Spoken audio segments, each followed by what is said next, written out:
Shavua Tov in Parashat Behar. Among other things, we have the mitzvah of the Shemitah, the sabbatical year. And considering the fact that this is a sabbatical year, it is appropriate to discuss this mitzvah. So I'm going to talk about the Jubilee year, which is another mitzvah, but we'll also talk about the sabbatical year. What exactly is the Jubilee year? What is the sabbatical year? So the Torah says you have every seventh year a sabbatical year, a Shemitah, it's called, in which you are to refrain from working on the fields, and there is also cancellation of debts. The main feature, though, is the refraining from working on the fields. It is a demonstration that we recognize God's dominion over the earth.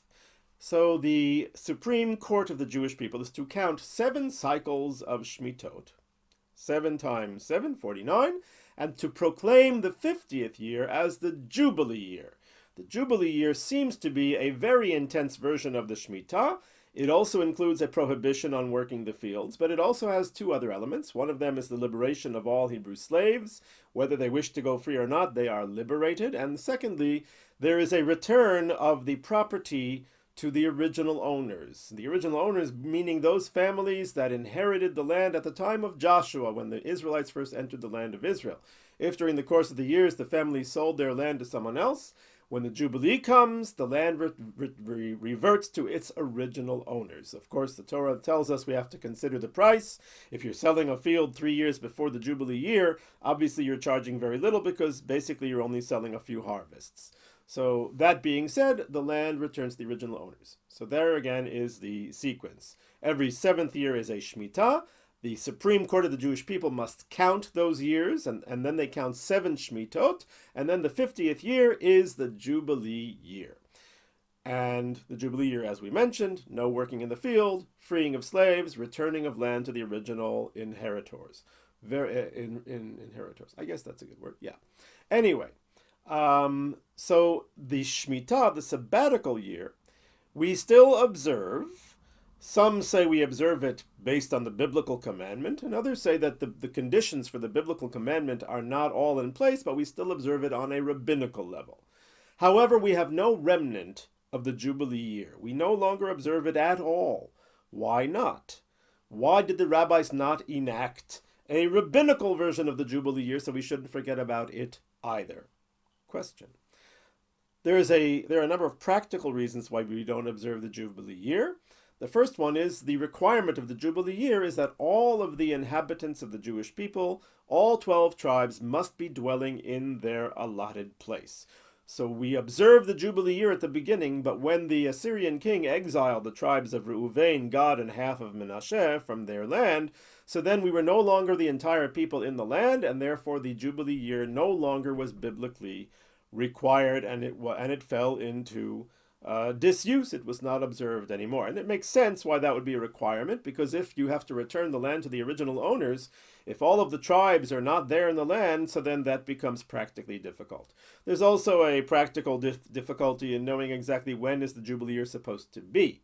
The sabbatical year, we have a pretty consistent count going back to already the day of the destruction of the temple in the year 70, which the Talmud tells us took place the year after the sabbatical year. So the sabbatical year was in 69, and just go forward to now, that's 1953, which divides by 7, makes sense. But the Jubilee year, there's a whole discussion about how to calculate the Jubilee year. Does the Jubilee year, excuse me, it's the 50th year, but is it also the first year of the next 7-year sequence of Shmitot, or do I say that it's an island in time, and the year after is when we start counting? So there's a whole question about when the Jubilee, and also, by extension, when would the sabbatical year be? And our practice has been that we do not count the Jubilee year at all. We just go 777 forever. So there is a practical question as well. But there's a reason why it fell into disuse. Had the rabbis wanted it to continue, they would have found a way to make sure that we know when it is. And they did not, because it was not something that they wanted to continue unless all of the conditions of the entire Jewish people being in the land are met. There's another condition as well, and that is that in order to observe the Jubilee year, we must observe the 7 Shmitot beforehand. There has to be a proper counting by the Great Court, by the Sanhedrin. We don't have such a Sanhedrin today who can do such a count, so that may also be a factor. But even if there would be, if you'd have, for example, a situation where the tribes of Israel were in exile, and then they came back in, And it would have been a Jubilee year according to the calculation from before. Nonetheless, they couldn't observe it because they hadn't observed the 7 required Shemitot. And we'll have to understand why is that a requirement as well. So basically, why did the rabbis not create a rabbinical remnant of the Jubilee year? Let's take a look at what the Jubilee year is. Is it a more intense version of the Shemitah? In other words, we have the prohibition on working in the fields in the Jubilee as well, with added to the fact of the freedom of the slaves and the reverting of the land to the original inheritance holders.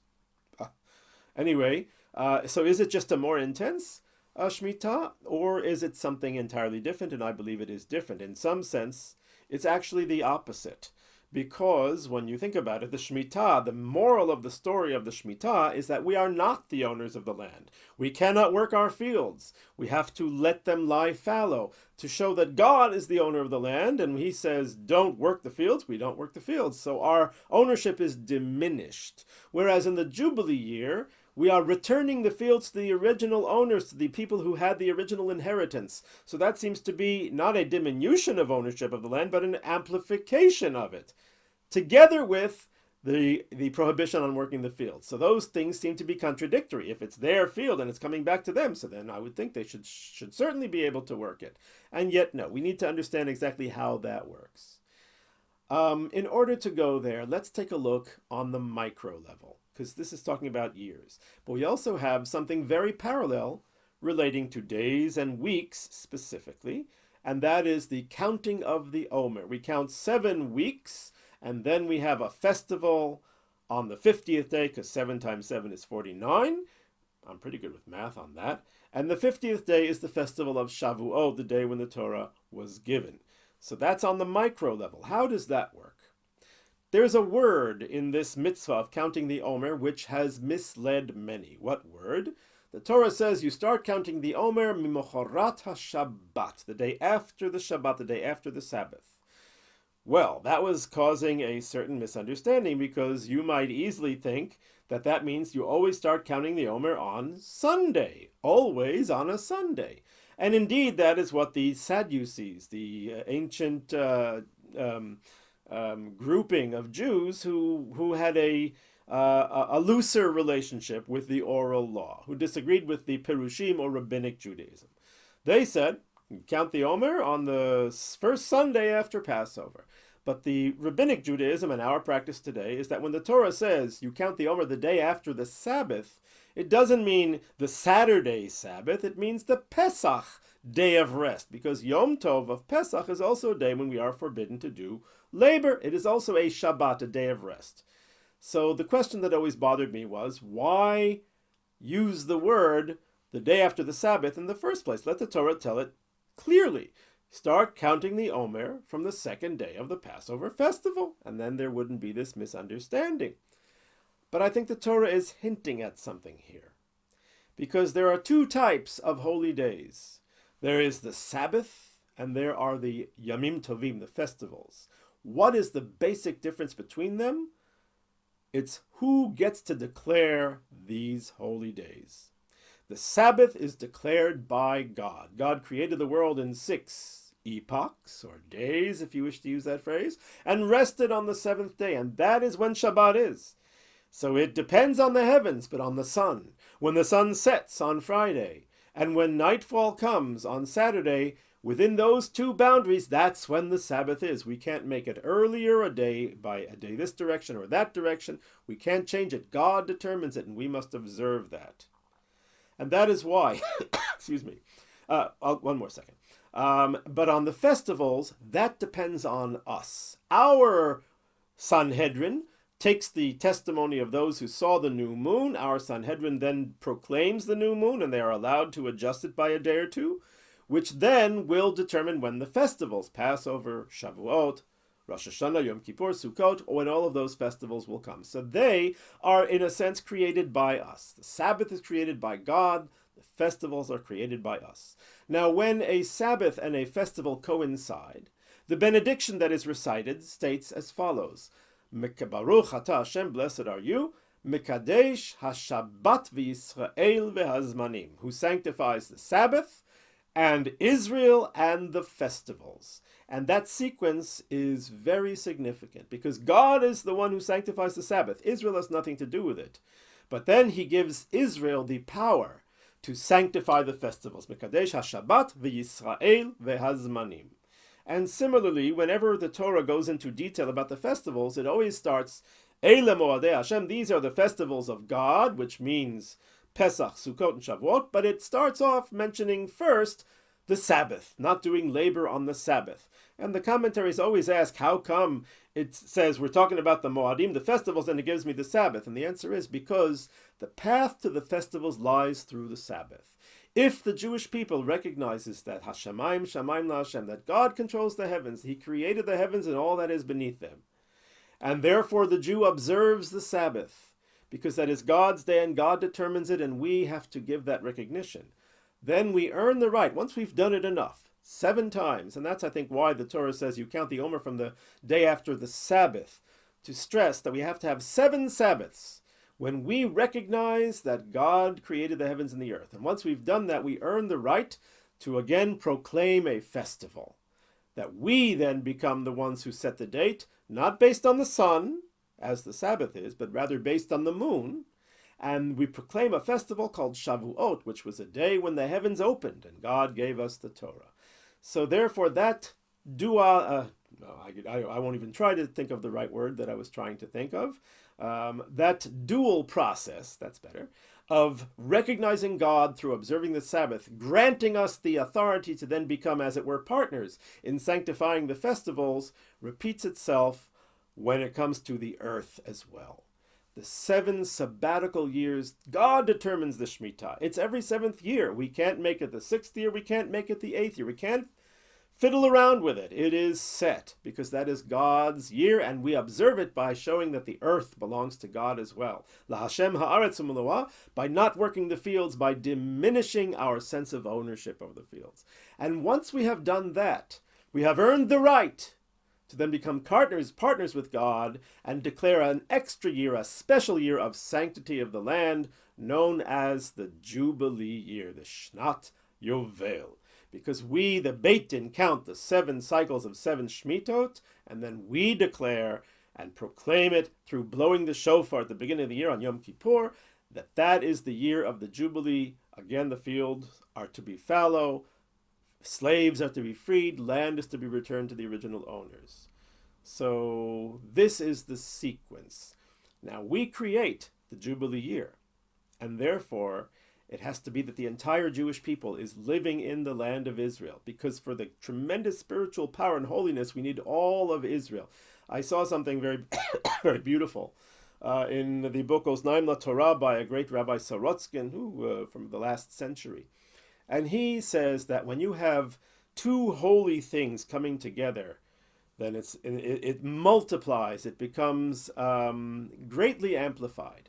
And for example, he gives a law that one is not allowed to bring tefillin into the bathroom. But if a person is in the airport or something and they can't leave their bag outside, so they put the tefillin inside 2 bags. In other words, inside a bag and then covered by other things, then they can go with it into the bathroom, because it is separate from the person. But if the person would be wearing tefillin, then of course they can't go into the bathroom, because when the Jew who has Kedusha is wearing tefillin, which has Kedusha, the compound interest, as it were, of this combination is so powerful that it is not appropriate to be in the Sherutim, only when they are separated. And but the same way he explains that the angel, when Jacob was coming back to the land of Israel with all of his family, the angel objected, because it didn't object when Abraham and Isaac, because they were there as individuals. But when Jacob came back with all of his family, this already was the beginning of a nation. And when the nation of Israel connects to the land of Israel, it is a tremendously powerful thing. And so too says Rav Sorotskin, when all of Israel comes to the land of Israel and dwells in their place, the holiness of the people and the holiness of the land combine to change the world. Now, what exactly then is this relationship? We have a relationship with the land. It is not the relationship of an owner and property. The sabbatical year, first of all, teaches us this, that the land is not ours, it is God's, and yet we dwell on it, but we have to refrain from work. But on the Jubilee, it seems like we're intensifying or amplifying the ownership. The answer is the Hebrew word for baaloot, which means ownership, could be also interpreted to mean not the sense of owner and property, where the owner does with his property what he wants, or master and slave, where the master does with his slave, has his slave do all of his work, which, by the way, is connected because we free the slaves during the Jubilee year. But rather it could also mean baaloot, meaning a spousal relationship. That the fact that every Jew has a special place in the land of Israel, that is theirs by nature, that is a very powerful thing. It means that our relationship to the land is not of owner and property, but it is a spousal relationship. And the Torah tells us that when a person gets married, he is supposed to take the first year, v'simach et ishto shana achat, to cause his wife to rejoice. He is not to be drafted in the army. He is to be free to bring joy to his new spouse and to help build their home together. And I think that's what the Jubilee year is. It's basically a reunion, a reconnection of each Jew to its land. It's like we're newlyweds again, and therefore we have to rejoice, cause the land to rejoice by not working her, by respecting her, and the land will cause us to rejoice by being part of us and in the future giving us great sustenance. The shofar is sounded at the beginning of the Jubilee year. Unlike Rosh Hashanah, it's again an opposite. In Rosh Hashanah, the shofar is sounded as a prayer to God that he should remember us for the good. On the Jubilee year, the shofar is sounded for the Jewish people, a sound of joy, almost like the band at a wedding, singing a song of joy, telling the slaves you are now free, telling each Jew you have a chance to come back to your original place, your original land. And with that understanding, we can now see that the Jubilee year is not something that the rabbis would want to enact a remnant of or a reminder of, because it is not in the realm of God. The sabbatical year is God, therefore we do our best to do the most we can. But the Jubilee year, if we don't have the entire Jewish people there, if we don't have that tremendous spiritual power and that tremendous joy and the reconnection of each Jew to his or her place in the land, so then there is really nothing to be gained. There's no ability. We haven't earned it. And to earn it, we have to go through the process of 7 sabbatical years and the regathering of the exiles. Reverse the order. First, the regathering of the exiles, the 7 sabbatical years, and then we achieve the Jubilee. Such great holiness, such great joy. May we merit to see it soon.